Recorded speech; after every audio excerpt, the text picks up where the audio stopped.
Welcome back. Reporter panel time. Let me introduce them to you. Riley Rogerson covers politics and Congress for NOTUS. Remember, that's news of the U.S. Eleanor Mueller covers Congress for Semafor. So just to be clarify something, folks. I don't care about Bill Belichick. I don't care about the New England Patriots. I'm not a fan of either. I just think if you win 8 Super Bowls, either as a head coach or a coordinator, you are by definition a first ballot Hall of Famer. That's the end of that. You're an Eagles fan. You don't care either, do you, Riley? Exactly right. I couldn't care less. And Eleanor, you're not even a football fan. You could care even less than that, right? Oh, I'm a Seahawks fan, but yeah. Seahawks fan. Okay, good. Look, I want to start our conversation with something that our colleague Kelly O'Grady discussed with the Treasury Secretary today, Scott Bessent. It's about the Trump accounts. Here's her question and the Secretary's answer. What, for families viewing, is your one-sentence pitch on the Trump accounts? Well, for the families who have children between January 1st, 2025 and December 31, 2028, you've got $1,000 coming from the government that's going to be invested into an index fund. But for all families with children below age 18, sign up at trumpaccount.gov. They're going to go live July 5th. So even if your child doesn't get the $1,000 from the government, you can contribute in tax-free. The reason I bring this up is because this is going to be a very big part of Republican messaging to survive the midterm onslaught from Democrats, if there is one, a wave of or any kind of ripple. Tax cuts and these accounts.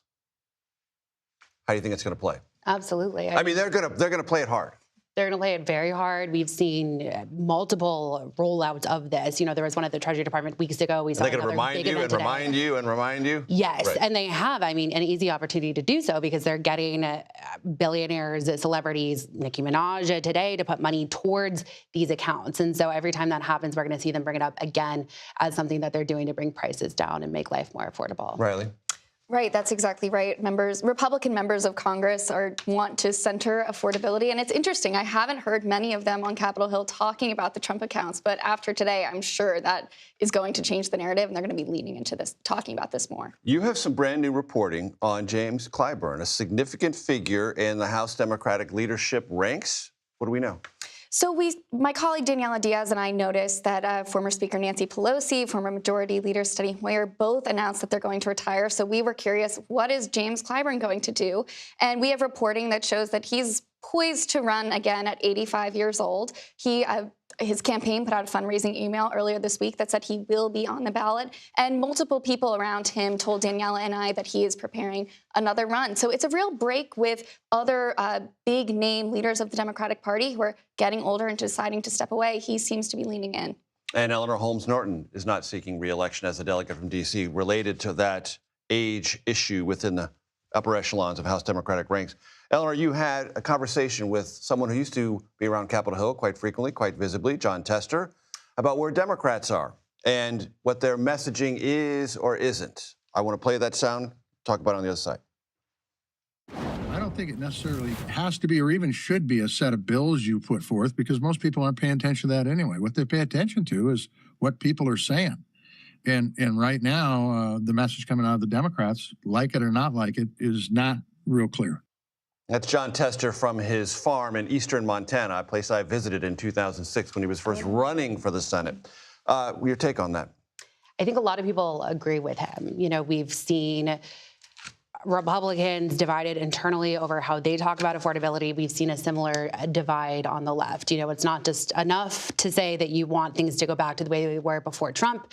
You have to also acknowledge the fact that people were unhappy that they put him in the Oval Office for a reason. And I don't. And you've got to explain where you were on the Biden thing. Exactly. On policies and related matters. Yes, yeah. I spoke with DCCC Chair Susan Delvenny earlier today. She had a pen and pad with a few reporters, and she talked a lot about how when Republicans say the economy is great, that alienates a lot of folks on the ground, what they're feeling day to day. I don't know that the Democrats have been able to formulate an answer to that yet. And also, related on the economic front, you have a big decision from President Trump on the Federal Reserve. And Steve Myron is a figure who factors into that at lots of different levels. Tell me what you know. Absolutely. Well, Trump's in a bit of a conundrum, right? He's been saying he's going to make a decision on his pick for the next Federal Reserve chair in the next couple of weeks here. But after his Justice Department opened a criminal investigation into the sitting chair, Jerome Powell, Senator Tom Tillis said that he would stop basically any Fed nominee from advancing, which is something he has the ability to do. And so as of right now, the Fed is frozen in place. That means that, again, this guy, Stephen Myron, who took a leave of absence from Trump's White House to take this job, was supposed to step down this weekend. Kind of in limbo. There forever. Yeah, he's very much in limbo. Riley, I didn't get to you. I promise next time you're here, you will have more time than you had tonight. It's my fault you didn't have more time. I apologize for that. You mentioned I'm an Eagles fan. That's all that matters. Thanks. Thanks for being here.